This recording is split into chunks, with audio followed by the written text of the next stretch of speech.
Hey everybody, so this is going to be the first video in the series of the 767 aircraft systems. I'm going to start with the electrical system. The reason I'm starting with the electrical system is because that's what you got to have to be able to do everything else, right? I have to be able to turn on the electrics to be able to get to any other system and make any other system work. So that's why I'm starting there.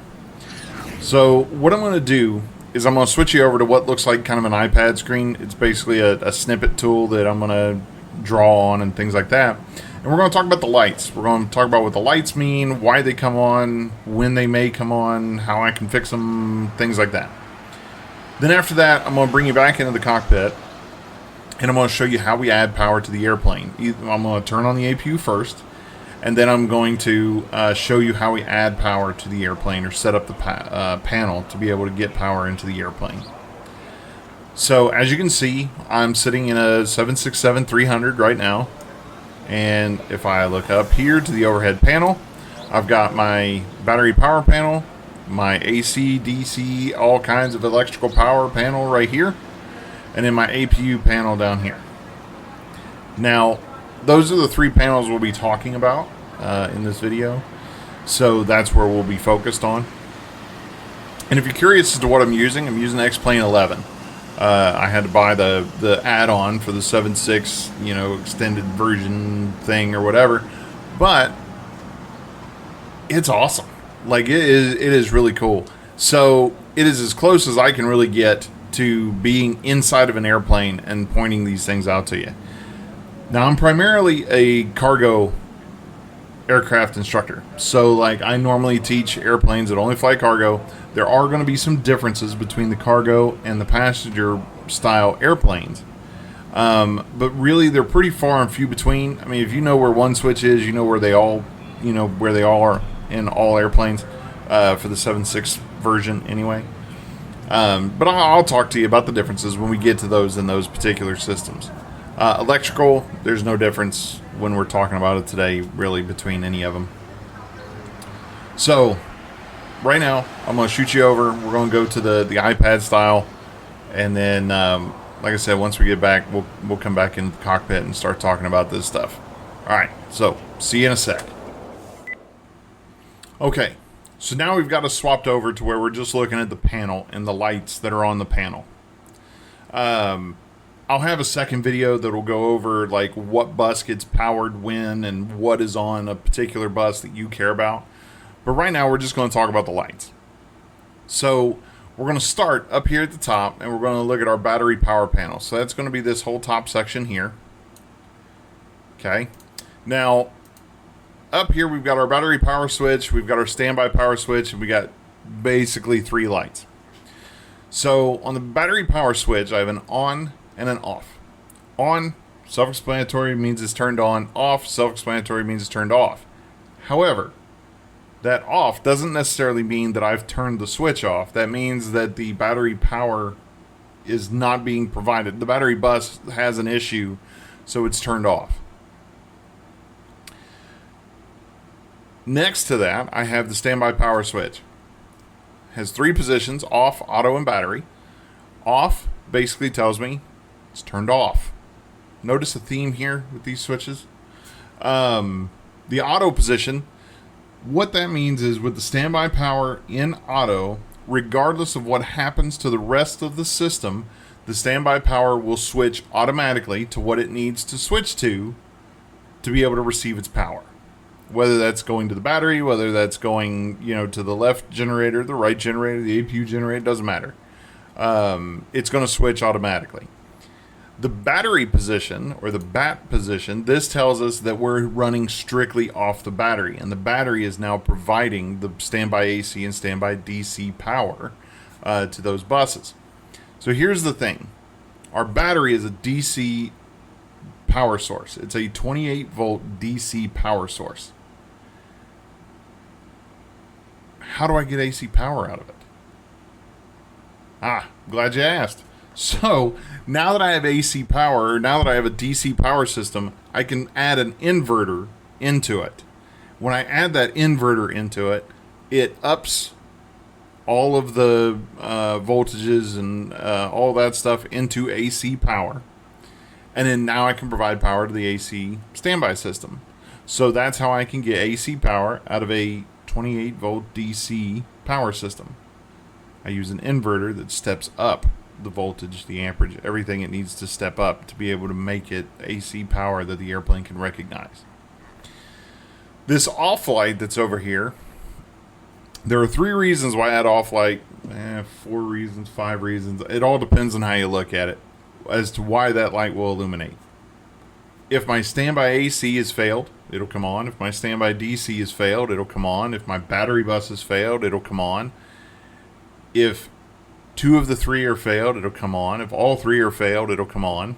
So you get where I'm going with that. If any of those buses are failed in any combination, the off light will illuminate. Now, going back to this battery position. The battery position, there's an STC out there that if the airplane has it installed, it's not an issue.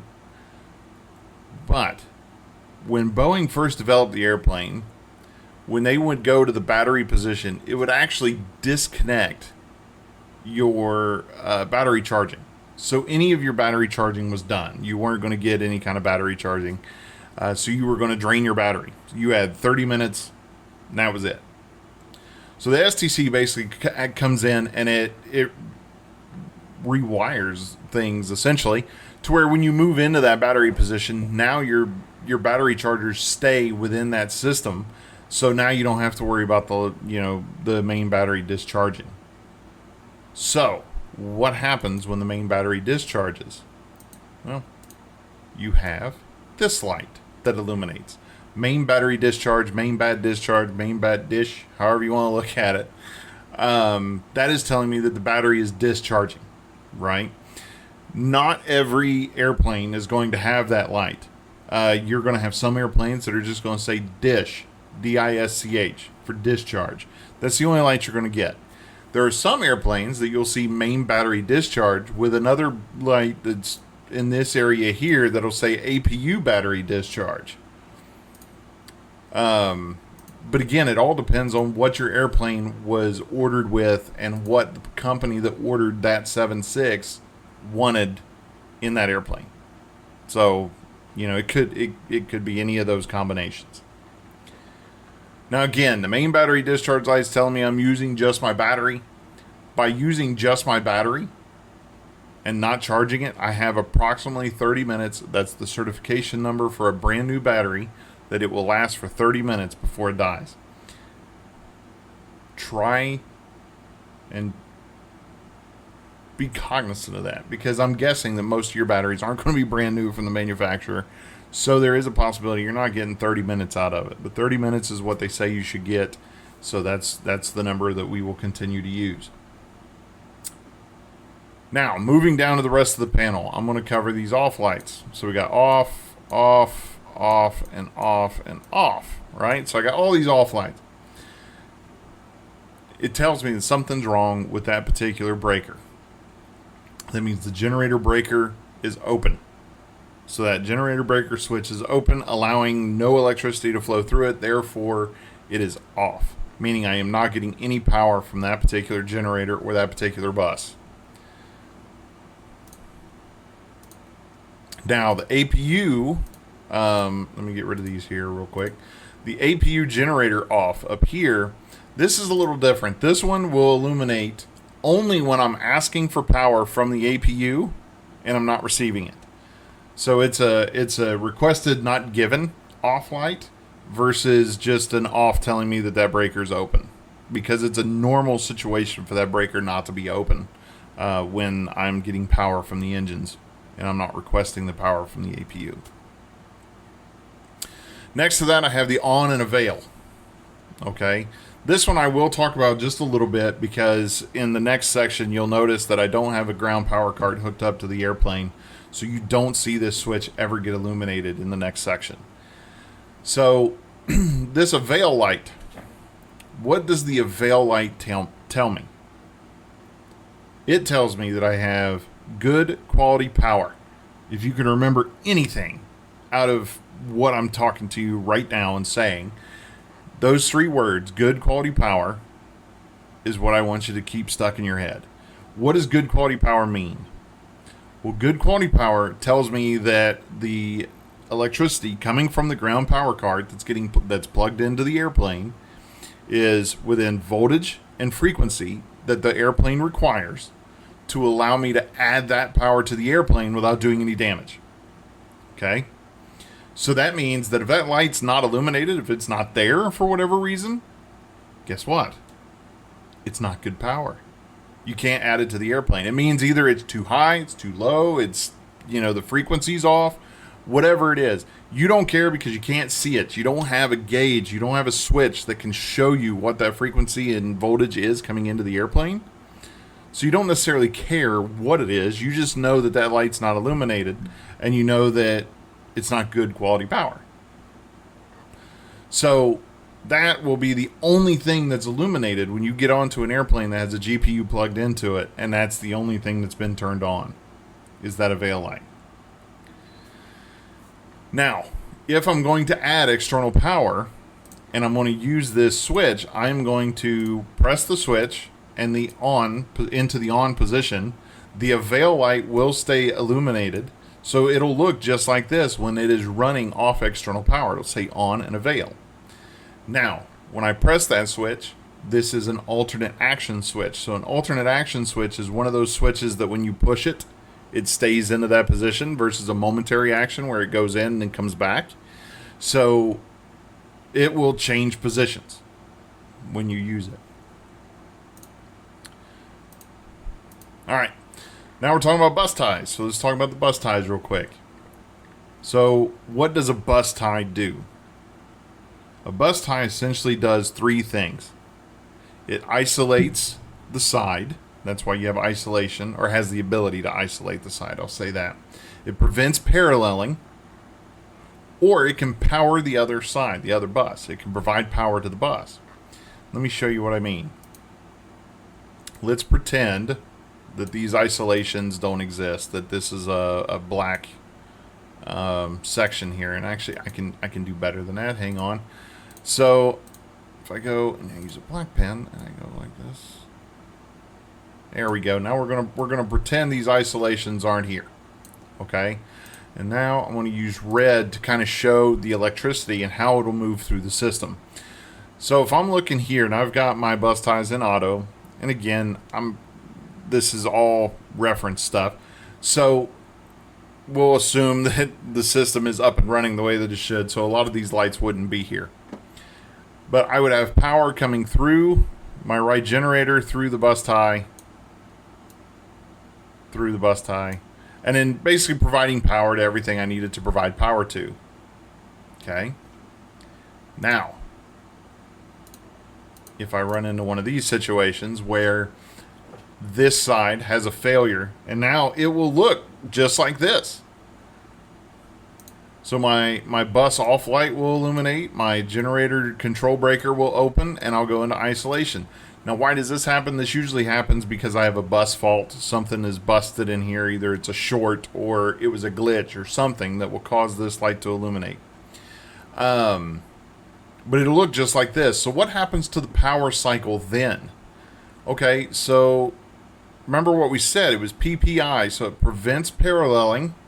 So we do not parallel. It provides power to the opposite side, and it isolates the system. So in this particular case, we're isolating. And we're doing that because if there is a short here, the last thing I want to do is continue to add power to it. Because now all I'm doing is energizing something that could cause a fire, that could shock somebody. It could do something bad, right? So it automatically isolates it. And the great thing is it does it automatically. You don't have to do anything. You just look up and go, oh, look, it's in isolation, and then you're good. Now, with that being said, that's an isolation. The power comes up and it gets stopped. Okay? Now let's play a different scenario. Now let's say that for some reason I turn this switch off. Okay? So I take it out of the auto position. So now what do you think is going to happen to my power? My power can only go to here. That's as far as it can go. Okay? Now, if we look at it like this, where both sides are in auto, and then we'll say we have a left bus failure, or not a left bus failure. Excuse me, I spoke out of turn there. We'll say that I have a left generator control breaker that fails. So that means this light will illuminate, telling me that my generator, something's failed with it. It's broken for whatever reason. Okay? So now what happens to my power? Because what I'm going to have is it's going to look something like this, right? So the right bus will be extinguished. The left bus will have this bus off telling me that it's failed. And then my power, this is what's cool, is the bus tie breakers allow the power to come up over into there and then go into that bus, and then it begins to power my bus. So then this illumination goes away, and now I get power to my left bus from just my right generator. That's how that would work. Okay? Exact same for the other side. If the right side would fail, the left side would be able to fulfill it. But that's why those bus ties work so great, is because those bus ties are, that's what their function is. They allow you to provide power to the opposite side. And then the last one is prevents paralleling. So there is no way to parallel the generators on this airplane. I know there are airplanes that you're able to do that, but not this one. We don't have that capability, which is not necessarily a bad thing, because that's just one less thing that you have to learn, right? All right, so now let's go back to where I'll get rid of all my little scribbles here, and we'll show it as just all the lights being on. All right, so the bus off light, we talked about the bus off light. That's telling me that I have a failure in the bus somewhere that is not allowing that bus to be powered, or that bus doesn't have power. So if the generator breaker opens and it doesn't allow me to get power, okay, the bus will be off until it gets power from the other side. If there's a short, or a bus fault, then I'll get the bus off light, and that's usually when it goes into isolation, and then it gets turned off, so on and so forth. Okay, utility buses. Utility buses, I don't want to say they're useless, but they're pretty useless. They don't have a lot of stuff on them. They have foot shoulder heaters, galleys. That's about it. So for these, if they're turned off, you just reset them. And that's really the biggest thing here. Obviously, for anything, before you touch any switches, and again, I'll say it again, this is not training. This is not any formal training. This is just what these lights mean and how the system works. So if they come on, you can reset them. Follow the QRH, follow the checklist, follow your SOPs, but they can be reset. Okay, all of these can be reset at least at a minimum one time. But your utility buses, you can reset those as many times as you need. They shed for a few reasons. They shed for an overload. So if you have too much stuff that's on it, it needs to kind of shed them, and it kind of shuts itself down because it's overloaded. Load shedding is another reason. It does that during engine start, but it only does it during engine start. And I'm gonna emphasize this. It only does it during engine start if the APU is providing both the pneumatics and the electrics to the airplane. If you're on ground power, then generally they don't shed. I say generally because the airplane's going to do what it wants. I'm telling you how the system is supposed to work versus how you may see it happen in real life. But if the APU is providing both electrics and pneumatics, you should never see those shed during engine start. Okay. Now moving down to the generator control breakers. The off light, when it's illuminated, basically what we're looking at here is we're looking at that light is telling me that the breaker is open and that the generator is not providing any power. That's what that's telling me. On both sides, that's what that's telling me. Drive lights. The drive lights, this is my generator drive disconnect switches. Notice how they're guarded. They're guarded for a reason.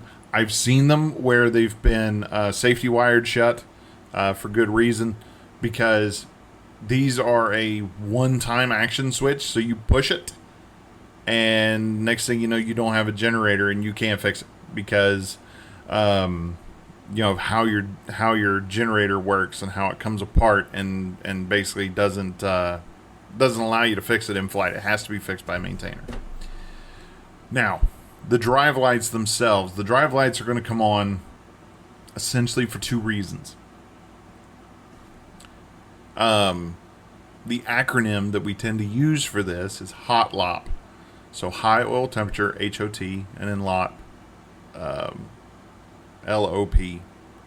So LOT is low oil pressure, high oil temperature, low oil pressure. So high oil temperature would be something if the oil was low. If you have a low oil in the system, the temperature is going to shoot through the roof. If you have low, well, again, if you have low quantity, you're going to have lower pressure, or the possibility of lower pressure. When the engines are turned off, you'll see these lights illuminated. Again, that's because, you have no oil pressure. Talk about that a little bit more in the next section as well. So now we've covered the lights. You understand, hopefully, that what the lights represent, why they come on. All right. I'm going to shoot you back into the flight deck, and I'm going to discuss adding power to the airplane. I'm going to show you how to turn on the APU, and I'm going to talk about which switches I'm hitting to turn things on and why I'm doing those particular things. Again, and this will be the third time or second time it's in the video. I think I've got it in here 3 or 4 times. This is not part of a training program. This is not anything official. This is some guy who knows how to teach the airplane system, talking about the aircraft system. So please don't try and sue me for anything. And if you know, you know. So anyway, at that particular point, I'm going to send you back into the flight deck, and then you'll hear me talking about the rest of the stuff here in just a second. All right, we'll see you. Okay, so now I ran you through the panel as far as the lights. The lights coming on, telling you certain things, that kind of stuff. So we've already covered that. So now what I'm going to show you is I'm going to show you how we actually add power to the airplane. Now, before I do this, I do want to preface this. This is not a part of any training program. This is not any kind of official way to do this. I'm always going to say follow your SOPs, follow your checklist, do what you're supposed to do according to your company. I'm just simply explaining what these different switches do, the different lights that come on, and why the lights come on. So I'm just trying to give you a little bit of a more in-depth look at the system itself. Okay, so with that being said, coming out to the airplane, you can tell that everything is turned off. There is nothing turned on to this airplane. And we'll just assume that maintenance has come through and done their stuff, and they've just turned every switch off. So before I add power to this airplane, I need to go through here and I need to turn the switches on that would normally be on. So for me, those switches are normally going to be my APU generator breaker. My bus ties are both going to be in the auto position. And then my engine generator control breakers are both going to be in the on position. And most of the time, both your utility buses will be on as well. So this is how the panel will normally look when you get out to an airplane. So to be able to add power, what do I have to do? I have to have either the GPU, the APU, or one of my engine-driven generators. So one of these have to be turned on. Now, the only way that those work is going to be if the engines are on. Well, the engines aren't going to be on because I'm not starting them yet. So I need to start my APU because I didn't plug a GPU into the airplane when I set up the sim. So I have to hook up the APU to the electrical system. So to do that, I have to do a couple things. If I want to see any lights turn on while I'm starting the APU, if I want any of my screens to come up when I'm starting the APU, I've got to have some sort of power on the airplane. Well, the only power I can get is going to be battery power. Now you can see that there is a cover here on this switch, and that's to protect you from accidentally turning that switch off. Okay. All right, so I'm going to remove the cover or lift the cover, and then I'm going to turn my battery switch on. When I turn the battery switch on, you notice there's a little bit of lights that come on because the battery does provide some power to give some light. Obviously, my discharge light's going to come on to tell me that I'm burning my battery at this point. And then some other miscellaneous lights throughout the cockpit. Notice that it says main battery discharge. Maybe your airplane doesn't say that. Not every 7.6 says main bat discharge. There are some that say it's just a discharge light. It's just DISCH. That's all it is. Some have main battery discharge. Some have an APU battery discharge and a main battery discharge. It all depends on what the airplane was ordered with when it came from the factory. But for now, you can see that I have my main battery discharge that's on there. I'm going to go ahead and close this cover because now I don't want to accidentally turn my battery off. My next thing is I'm going to go ahead and go here to my standby power switch. I'm going to go to the auto position. That's going to give me some more lights. Notice how it gives me, a little bit of additional stuff. And it turned this light off. It made this off light extinguish. Okay. And it did that because I'm getting power to my standby AC and DC systems. And this off light, we talked about this, just a couple minutes ago. That tells me that those are not getting power. So now that they are, that's turned off.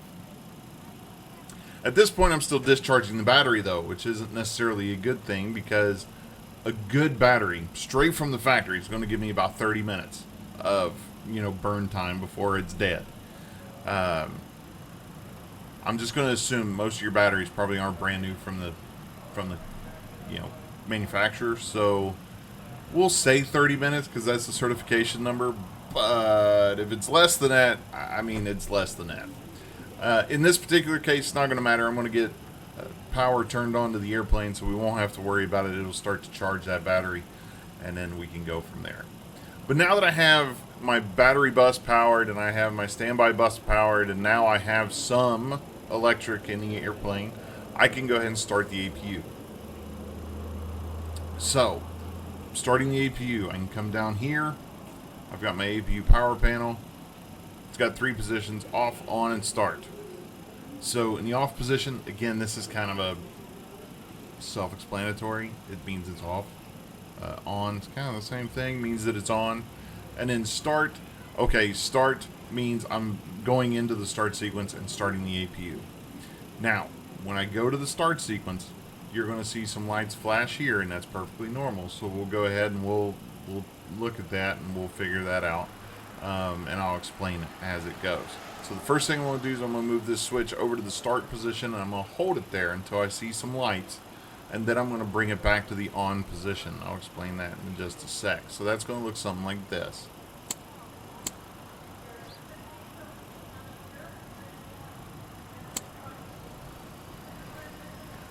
Okay, so notice I held it in the start position, and then when I came back to on, I had some lights flashing. I had a fault light that showed up here, and I had a run light that flashed twice here. Okay, now the reason this fault light comes on is that fault light is a disagreement between the commanded position of the fuel valve and the actual position of the fuel valve. So I've told it to open because I put it to start, and it wasn't. So that fault light comes on and then goes out to tell me that valve is actually transitioning to the open position. Okay. Then the run light, that run light that's right here, it flashed twice. By it flashing twice, what that's telling me is that this system went through a bite, or a built-in test equipment, or a bit, which is a built-in test. Whatever. It goes through its whole sequence where it's testing all the circuits and it's saying that everything's good. Okay. Now, the run light you notice now is on and steady. So what's that tell me? Well, that tells me that the APU is running at, I think it's 96 to 100%. Not that you really care, but it's running at a sufficient amount to where it can give you electricity to the aircraft. Now at this point, because I have this switch on, I am getting power throughout the entire airplane to all of my buses. So I've got the hot battery, the battery, my standby AC, my standby DC, my main AC, my main DC, left and right. I've got my utility buses that are powered. I've got my flight instrument transfer buses that are powered. I've got everything at this point that's powered. So that's how we add power to the airplane if we don't have a GPU and if our engines aren't running. So where we have our generator control breakers on the actual engines. Now, excuse me. So now I hope that was helpful, and I hope that you kind of understand a little bit more about what you're doing when you're hitting these switches. Now, going into some non-normal situations. So I'm completely set up for a normal pre-flight. I can go ahead and start my flows, and I can start my checklist, and I can do everything I need to do at this particular point that requires power. However, I am going to talk about some non-normals. So if I'm in a situation where I have the engine started and these drive lights illuminate, we talked about this before, what does that mean? Okay, so that's an acronym that we use. It's called HOT-LOP. So high oil temperature, so HOT, low oil pressure, LOP. So HOT-LOP. Now, why would they come on right now when I'm sitting here and there's nothing on, there's nothing started, the engines aren't on, nothing? Well, that would tell me that I have low oil pressure, right? Because there's no engine running, so therefore there is no oil pressure, therefore it's low. So I get a drive light telling me that. Let's see. So the generator control breaker, it's off, obviously, because the engines aren't started. Once the engines start, then these will extinguish. Now, when do they extinguish? Nobody knows? Oh, 50% into. That's when they extinguish. So at 50% into, those off lights will extinguish because the generator control breakers close and allow power to flow through. Let's see, APU generator. There is an off light that is here. That off light is extinguished because the power is actually flowing through the APU. If that off light was illuminated, that tells me that I've asked the APU to give me power and it's not giving it to me, right? We just talked about that as well. A couple other things, we've got these switches here. So the utility switches or utility buses on a cargo airplane, these switches, I'm going to just go out on a limb and say they don't really matter. You've got some foot and shoulder heaters on them, your tiny little galley that you have on a cargo airplane, all of those things, that are there. It's not near what it would be on a passenger carrying airplane. Passenger carrying airplane, you got those big galleys and you've got a lot more stuff that are on these buses. But for a cargo aircraft, it's pretty much non-existent. So these, I can sit here and do this all day, and nothing happens. It doesn't matter, right? So I can turn them off, turn them on, turn them off, turn them on. Okay, I can reset them as many times as I want. We'll say that.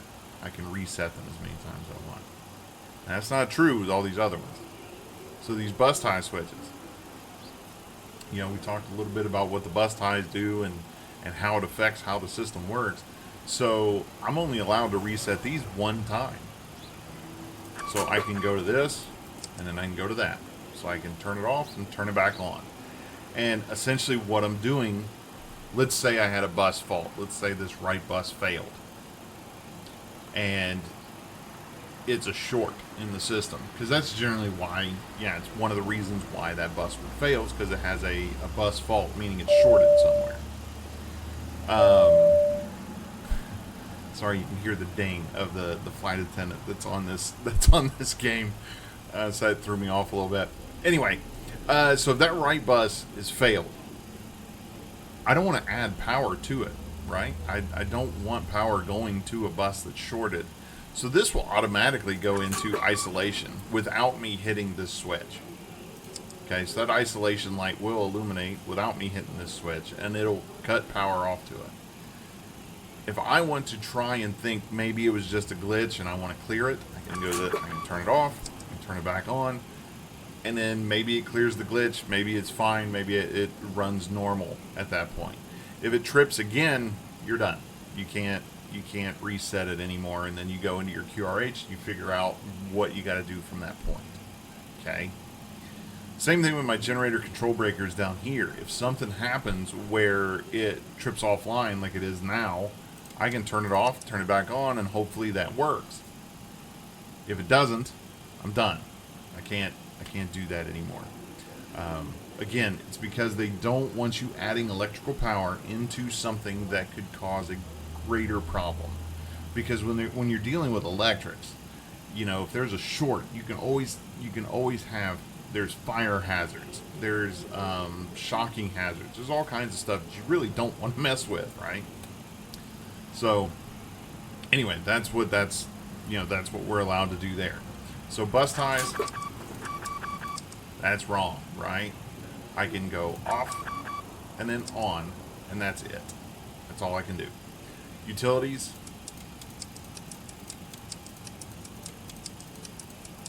nobody cares. Engines, one time. That's all I can do. One time. APU generator is going to fall under the same thing as the engine generators, so it's going to be a one-time reset as well. So that's going to be it there. The external power switch is here. Obviously, without having a GPU hooked up to it, I can't do anything with it. But I know we talked about what it is and what the lights mean and how it's used. Basically, it pushes in and it pops out. Okay, so this would be an alternate action switch. So in, out, again. Since I don't have the GPU, it doesn't matter, right? Okay, so the only other real non-normal would be this here. Okay, I don't like doing, even in a game, I don't like opening this. These are my generator drive disconnect switches. Okay, so we can talk about what a generator is and what it does, but essentially your generator is going to be made up of two parts. And I'll show a picture here on the screen to show you what the two parts look like. And essentially you have a drive shaft that goes in between them. So you have the generator on one side and a constant speed device on the other side, and it's what allows the generator to spin. So what this does is what this switch actually does is it actually disconnects the two. And it does it by unscrewing from the other side.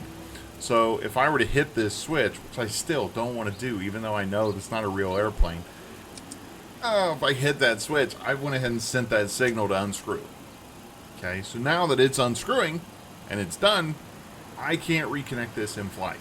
So if I accidentally hit this switch, I've now lost that generator no matter what I do, because now I've got two pieces that are essentially apart now because of that drive shaft, or whatever you want to call it, the shaft in between the two.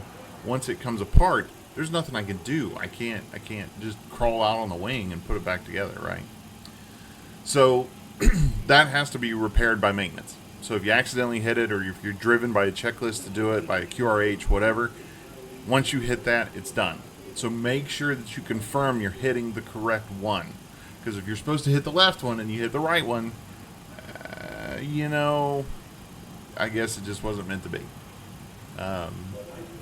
So you have to make sure you're hitting the right switch. So I'm gonna go ahead and close that, and then make sure that I don't hit any switches I don't want to hit anymore.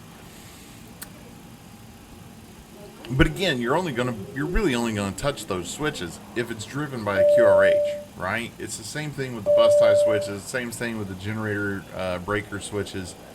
Same thing with the utility buses. Technically, there should be a QRH for that utility bus telling you to turn it off and turn it back on, or to reset it. So I mean, there's all those kind of things that you can go into. Now, I know that's kind of a quick and dirty. That's not a whole lot of conversation about different things on the airplane and the different buses and all that kind of stuff. At least not on this particular part. I know we talked about it earlier. So I just wanted you to be able to see what the panel looks like when I'm flipping switches, right?